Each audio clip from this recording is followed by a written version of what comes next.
ओम श्री परमात्मने नमः। ओम श्री गुरुभ्यो नमः। ओम श्री ऋषिभ्यो नमः।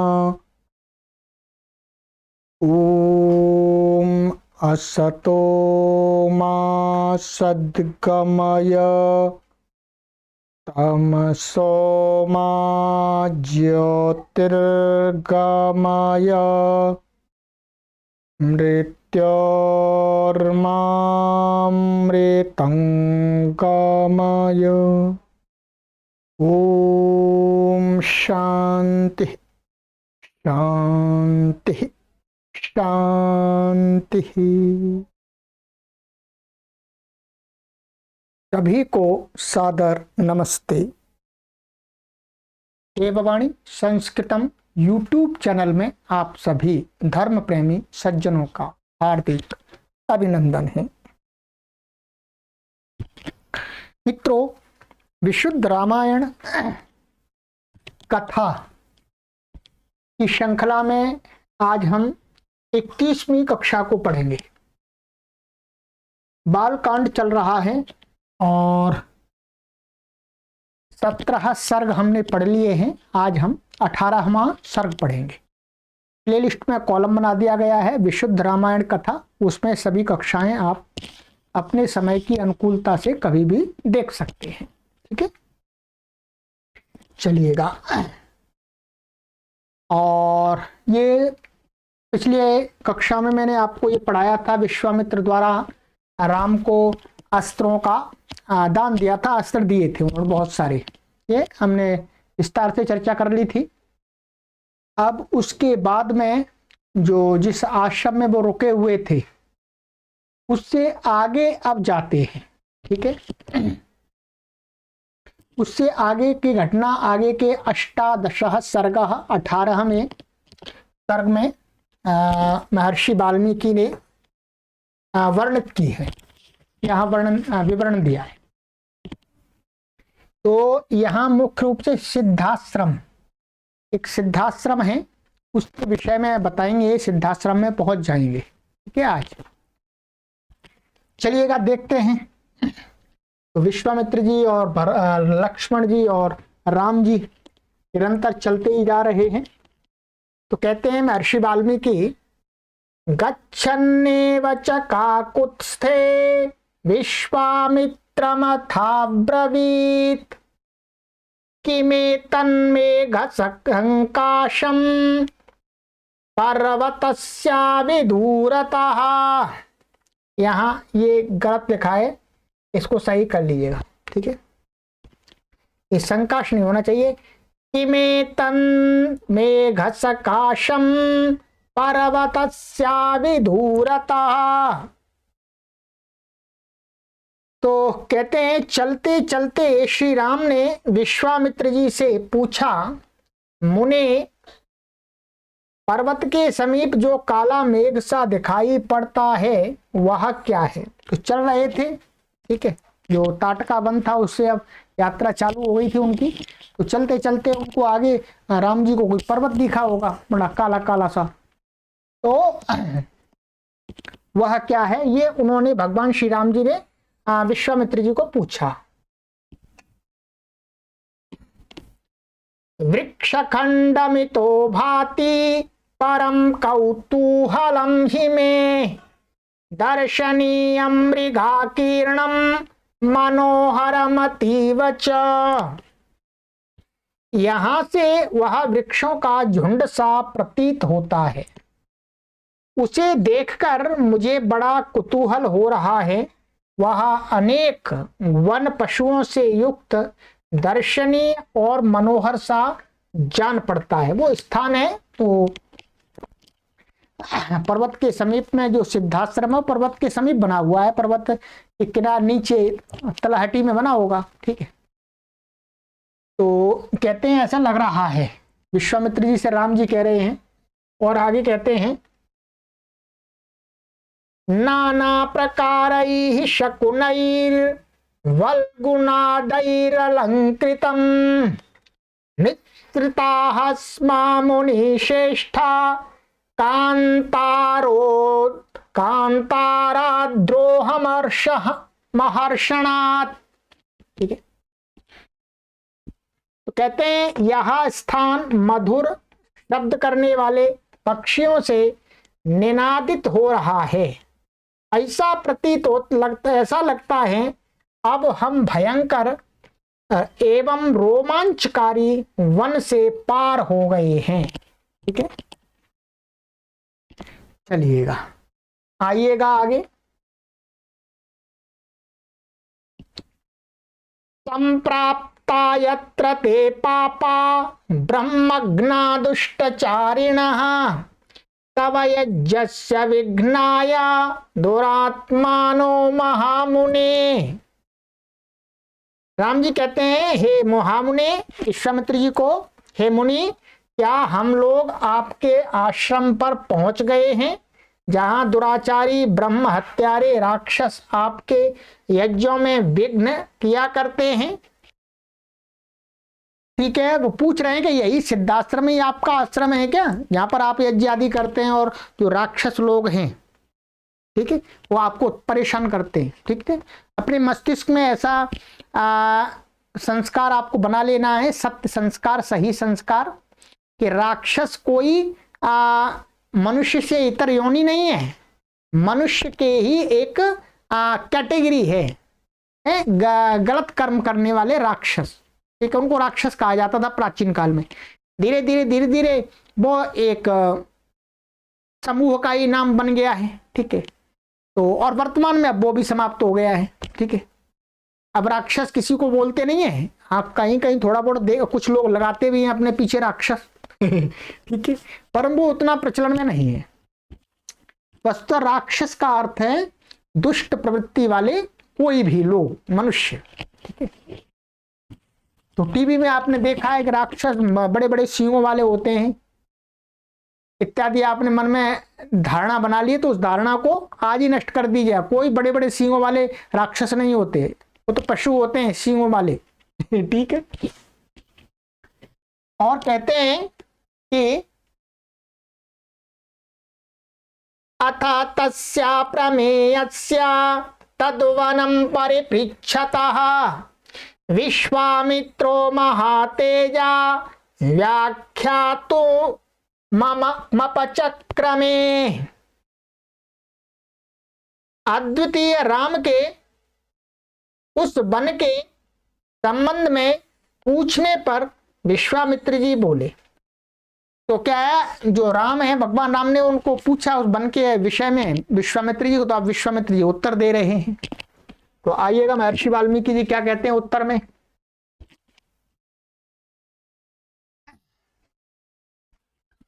इहा राम महाबाहो विष्णु न देव वर प्रभो तपश्चरण योगार्थम उवाससु महातपाः। ठीक है, कहते हैं हे राम, देव प्रजा में श्रेष्ठ महातपस्वी विष्णु ने तप करने के लिए यहां निवास किया था। यह कोई विष्णु भगवान नहीं है, भगवान ईश्वर नहीं है, विष्णु कोई तपस्वी एक व्यक्ति हुए हैं। तो उन्होंने, विश्वामित्र जी कह रहे हैं कि विष्णु नाम के महातपस्वी कोई ऋषि हुए हैं, उन्होंने क्या है इस वन में तप किया था, साधना की थी विष्णु ने। ठीक है, आजकल लोगों ने क्या कर दिया, जो निराकार परमात्मा है और जो देहधारी विद्वान हुए थे उनको एक बना दिया। बड़ी समस्या है। ये समस्या जब हमारे मस्तिष्क में आज बस जाती है तो फिर हम भटक जाते हैं। विष्णु परमात्मा को भी कहते हैं, पर परमात्मा किसी वन में तपस्या करने नहीं जाते। परमात्मा किसी वन में या किसी जंगल में या किसी स्थान पर तपस्या करने नहीं जाते। वो परम एक चेतन सत्ता है, वो पहले से ही हर जगह विद्यमान है। ठीक है, तो ये कह रहे हैं, यहाँ लिखा हुआ साफ, श्रेष्ठ महातपस्वी विष्णु, ठीक है। तो विष्णु एक महान तपस्वी ऋषि हुए हैं, विद्वान हुए हैं। तो हमने अपने मन में ऐसा संस्कार बना लिया है कि विष्णु एक मनुष्य को और परमात्मा को भेद खत्म कर दिया, तो वो बहुत गलत है। उससे हम रास्ता भटक जाएंगे और हम जो प्राप्त करना चाहते हैं उस परम चेतन सत्ता को वो प्राप्त नहीं कर पाएंगे। गलत मार्ग पर यदि चलते रहेंगे तो कैसे वो प्राप्त होगा। तो इसको भी विचार कर लीजिएगा, आपको इसको करेक्शन कर लीजिएगा अपनी जानकारी को कि एक विष्णु कोई ऋषि हुए हैं, विद्वान हुए हैं, वो ही विष्णु हैं, ठीक है। उनकी ही पत्नी जो लक्ष्मी आदि है वो है, ठीक है। परमात्मा की कोई पत्नी नहीं है, परमात्मा कहीं विवाह करते हो, परम चेतन सत्ता है, ठीक है। वो कभी इन चीजों में फंसते नहीं है। परमात्मा शक्ति कभी शरीर में ही नहीं आती तो उसका विवाह किससे होगा। तो ये जो विष्णु हुए हैं इनका विवाह हुआ है, ये ऋषि हुए हैं, इनकी पत्नी लक्ष्मी जी थी, ठीक है। तो विष्णु और परमात्मा में हमें अंतर समझ करके अपना आचरण करना चाहिए, ठीक है। ये मेरा कहना है। वही कहा, देव प्रजा में श्रेष्ठ जो महातपस्वी विष्णु ने तप करने के लिए यहां निवास किया था, वो तप करने के लिए वहां ठहरे थे, कुछ वर्षों तक ठहरे होंगे। और कहते हैं, एष पूर्वाश्रमो राम वामनस्य महात्मनः सिद्धाश्रम इति ख्यातः सिद्धो यत्र महातपाः। पहले यह आश्रम महात्मा वामन का था, एक वामन विद्वान हुए हैं, उनका यह आश्रम था। यहां पर उनका तप सिद्ध हुआ था, अर्थात उन्होंने भी तपस्या की थी, तो उनको ईश्वर की प्राप्ति माने परमात्मा की अनुभूति हुई थी वहां। इसी से इसका नाम सिद्धाश्रम प्रसिद्ध हो गया है, ठीक है। वामन महात्मा आचार्य ऋषि हुए, उनको वहां सिद्धि प्राप्त हुई, इसलिए उसका नाम सिद्धाश्रम हो गया, ठीक है। बस इतनी सी बात है। फिर बाद में उसमें विष्णु जी कोई हुए हैं, उन्होंने भी तप किया है, अब विश्वामित्र जी तप कर रहे हैं वहां पर, ठीक है। और कहते हैं, मयापि भक्त्या तस्यैषा वामनस्योपभुज्यते एतमाश्रमायान्ति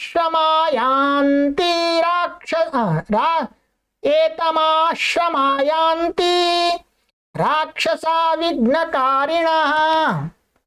महात्मा वामन में भक्ति होने के कारण मैं भी इसी आश्रम का उपभोग करता हूं, अर्थात वो वामन ऋषि हुए उसी परंपरा के हैं विश्वामित्र जी, ठीक है।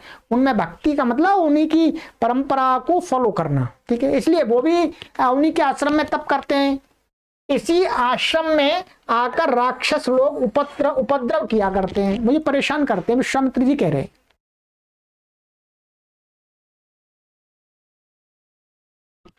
अत्रैव पुरुष व्याघ्र हन्तव्या दुष्टचारिणः अद्य गच्छामहे राम सिद्धाश्रममनुत्तमम्।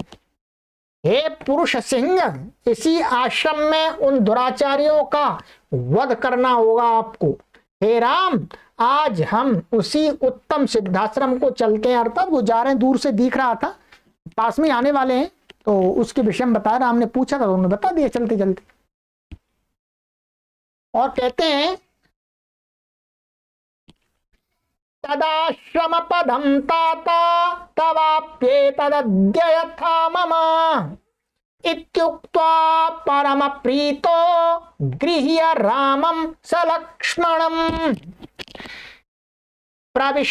प्रविशन्नाश्रम पदम व्यरोचत महामुनि।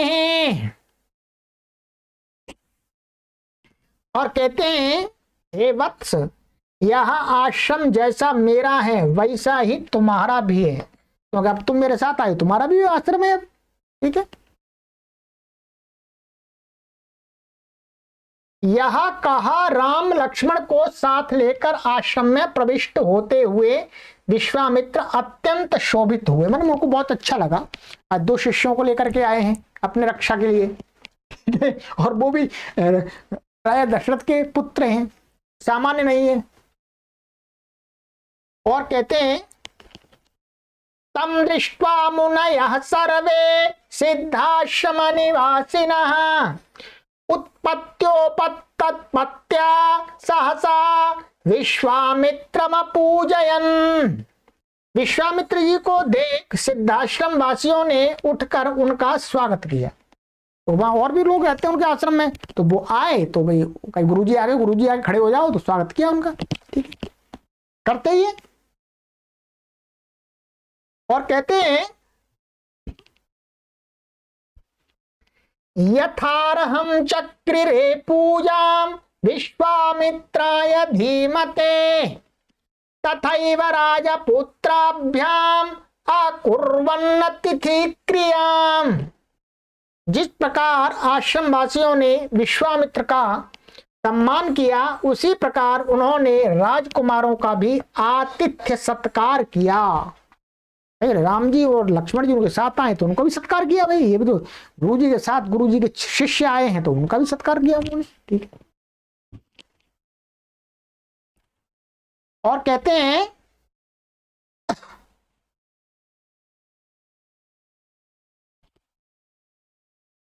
आगे महर्षि वाल्मीकि कहते हैं मुहूर्तमथ विश्रांतौ राजपुत्रावरिंदमौ प्रांजलि मुनि शार्दूलम ऊचतु रघुनंदनौ। थोड़ी देर विश्राम कर शत्रुहंता दोनों राजकुमारों ने हाथ जोड़कर विश्वामित्र जी से कहा, थोड़ी देर आराम कर लिया, फिर कहा गुरु जी आज्ञा दो। अद्यैव दीक्षां प्रविशा भद्रं ते मुनि पुंगवा सिद्धाश्रमोऽयं सिद्धा स्यात् सत्यमस्तु वचस्तवा। भगवान श्री राम जी ने विश्वामित्र जी से कहा आपका मंगल हो, आप आज ही यज्ञ आरंभ कर दीजिएगा महाराज जी, चिंता मत कीजिएगा, आ गए हम, धनुष बाण है हमारे पास में यज्ञ का आरंभ कीजिएगा। यह सिद्धाश्रम है, इसका नाम सार्थक हो और आपका वचन सत्य हो, ठीक है। आप जिस प्रयोजन के लिए मुझे लेकर के आए हैं वो आपका वो जो वचन है वो सत्य हो और ये सिद्धाश्रम भी दुनिया में संसार में प्रसिद्ध हो जाए, ठीक है। आप अपनी तपस्या कीजिएगा, चिंता मत कीजिएगा, अब हम खड़े हैं आपके चारों तरफ, अब कोई राक्षस नहीं आएगा, आएगा तो उसको मारेंगे, ठीक है। और कहते हैं आगे एवमुक्तो महातेजा विश्वामित्रो महानुषिः प्रविवेश तदा दीक्षां नियतो नियतेन्द्रियः।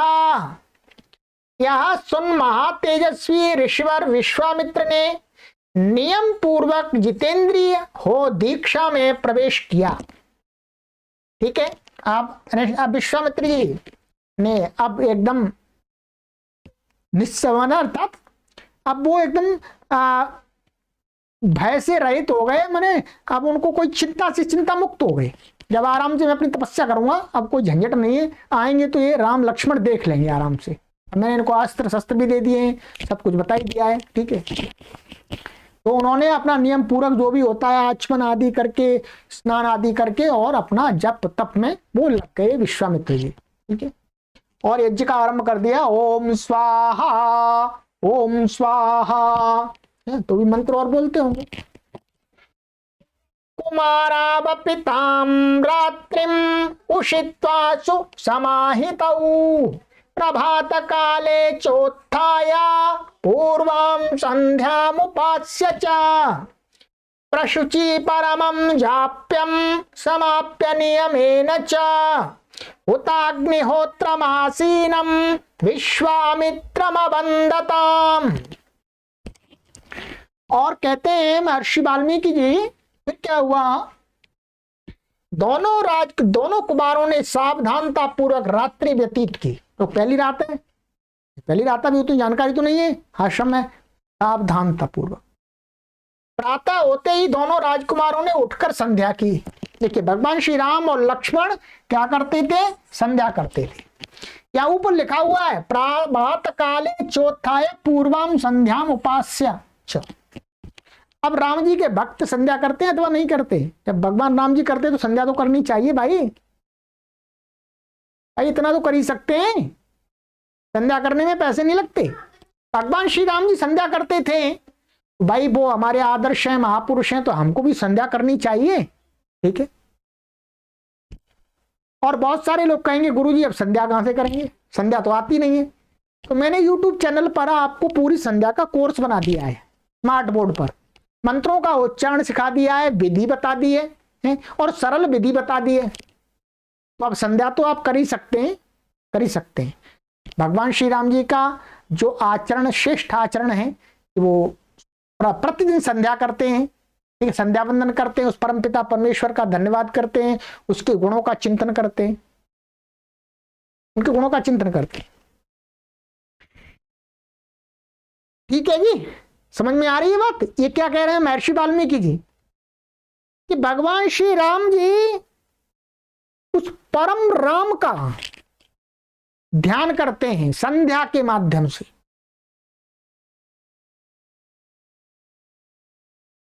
दो राम हैं प्रसिद्ध प्रसिद्ध, दो राम हैं। एक तो राजा दशरथ के भगवान श्री राम जी जो पुत्र हैं वो राम हैं, और एक परम सत्ता जो जिसको हम कहते हैं परमात्मा ब्रह्म कहते हैं, उसका नाम भी राम है। परंतु वर्तमान में ये विडंबना है कि संस्कृत के पढ़ने के न कारण से, संस्कृत का अध्ययन न होने के कारण से दोनों रामों को एक राम बना दिया।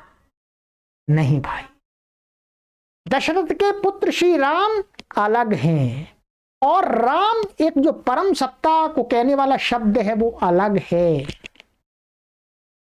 दोनों राम अलग अलग हैं। दशरथ के पुत्र श्री राम उस परम राम की उपासना करते थे, उसका ध्यान करते थे, चिंतन करते थे, संध्या करते थे, इसको बोलते। बताइएगा, वाल्मीकि रामायण में एकदम साफ साफ लिखा हुआ है, तदनंतर नियमान पूर्वक आचमन पूर्वक पवित्र होकर गायत्री मंत्र का जप किया उन्होंने, फिर अग्निहोत्र करके आसन पर विराजमान होकर विश्वामित्र जी को प्रणाम किया और अग्निहोत्र भी किया। ठीक है, यहां लिखा हुआ होताग्निहोत्रम आसीनम। भगवान श्री राम जी यज्ञ भी करते थे, देखिएगा यज्ञ भी करते थे। तो मित्रों, ये आप सभी को जो पढ़े लिखे लोग हैं, इस चैनल पर तो सभी पढ़े लिखे लोग हैं, आपको शब्दों का अर्थ सही जानना हो। वर्तमान में हमारी ये विडंबना है कि हमने भगवान श्री राम और परम सत्ता राम को एक कर दिया, और बड़ी भ्रांति पैदा कर दी इन पुस्तकों के ना पढ़ने के कारण से, ना पढ़ने के कारण से। अब यहां पर लिखा हुआ संस्कृत में आप पढ़ रहे हैं, मैंने तो नहीं लिखी है रामायण, ये महर्षि वाल्मीकि जी ने रामायण लिखी है। महर्षि वाल्मीकि जी यहां पर कह रहे हैं कि भगवान श्री राम जी उस परमात्मा का ध्यान करते थे संध्या के माध्यम से, अग्निहोत्र करते थे। इस कौन करता था? मैं तो नहीं करता। मैं तो करता हूं, मतलब मेरी बात तो नहीं है और किसी की बात तो नहीं है, भगवान श्री राम जी की है। तो मित्रों, यदि हमने भगवान श्री राम, माने जिसको भगवान कहते, भगवान कह सकते हैं, श्री राम जी को भगवान कह सकते हैं, महात्मा बुद्ध को भगवान कह सकते हैं, परंतु परमात्मा नहीं कह सकते हैं, ब्रह्म नहीं कह सकते हैं। और राम शब्द का संस्कृत में क्या है? एक राम तो भगवान परम पिता परमेश्वर परम सत्ता के लिए प्रयोग होता है, और एक होता है नामवाची शब्द। आज भी बहुत सारे आपको राम नाम के व्यक्ति मिल जाएंगे, परंतु इस लोक में भगवान श्री राम जी ने कुछ ऐसे कार्य किए हैं कि वो प्रसिद्ध हो गए हैं। वो एक उन्होंने भगवान अर्थात एक महापुरुष बन गए हैं, आदर्श पुरुष बन गए हैं। परंतु इस रामायण में कहीं पर भी ये नहीं लिखा कि भगवान श्री राम जी परमात्मा, ये कहीं नहीं लिखा। ये बार बार आ रहा है कि भगवान श्री राम जी उस परम पिता परमेश्वर का ध्यान करते थे, उसका चिंतन करते थे, योग करते थे, यज्ञ करते थे। ये तो आ रहा है। ठीक है मित्रों, इस भ्रांति को मिटा लीजिएगा, मिटा लीजिएगा। ठीक है, आप पढ़े लिखे सभी लोग हैं, ठीक है, चिंतन करके विचार करके कि भगवान श्री राम जी भी उस परम राम यानी परम पिता परमेश्वर का ध्यान करते थे, तभी वो संसार में इस यश और कीर्ति प्रतिष्ठा को प्राप्त हुए हैं जो आज तक भी निरंतर वर्तमान है। ठीक है, सत्य यही है, यही शास्त्रों के अनुकूल सिद्धांत है, यही सभी दर्शन कहते हैं। ठीक है, और यही महर्षि वाल्मीकि जी भी कह रहे हैं। तो कहते हैं ये यहाँ पर तो उन्होंने अग्निहोत्र आदि किया और विश्वामित्र जी को प्रणाम किया, गुरु जी हैं। इति अष्टादश सर्ग, ये 18वां सर्ग आपका समाप्त हो गया। ठीक है, आगे की कक्षा में अब हम पढ़ेंगे 19वां सर्ग। ये विशुद्ध वाल्मीकि रामायण है, जैसा कि मैं पढ़ा रहा हूं, मैं अशुद्ध नहीं पढ़ा रहा हूं, विशुद्ध पढ़ा रहा हूं। ये रामायण पुस्तक है, आप कोई भी इस पुस्तक को मंगा सकते हैं। देववाणी संस्कृतम.com वेबसाइट से इस पुस्तक को आप प्राप्त कर सकते हैं घर पर बैठे बैठे ऑनलाइन। ठीक है, व्हाट्सएप नंबर पर संपर्क कर लीजिएगा मित्रों। हमारा यही उद्देश्य है कि रामायण के विषय में और रामायण के पात्रों के विषय में जो लोगों ने जबरदस्ती भ्रांतियां पैदा कर दी हैं, वो भ्रांतियां हमारे पढ़े लिखे समाज के जो युवक हैं, युवतियां हैं, वृद्धजन हैं, उनके मन से तो दूर हो जाएं। ठीक है, नहीं तो जन्म लेकर के हम संसार से चले जाते हैं, वो भ्रांति हमेशा हमारे सिर में घूमती रहती है। उन्हीं को लेकर के आते हैं, उन्हीं को लेकर के चले जाते हैं और भटक रहे हैं। ठीक है, चलिएगा आगे की कक्षा में मिलते हैं 19वें सर्ग के साथ में। सर्वेभ्यो नमः।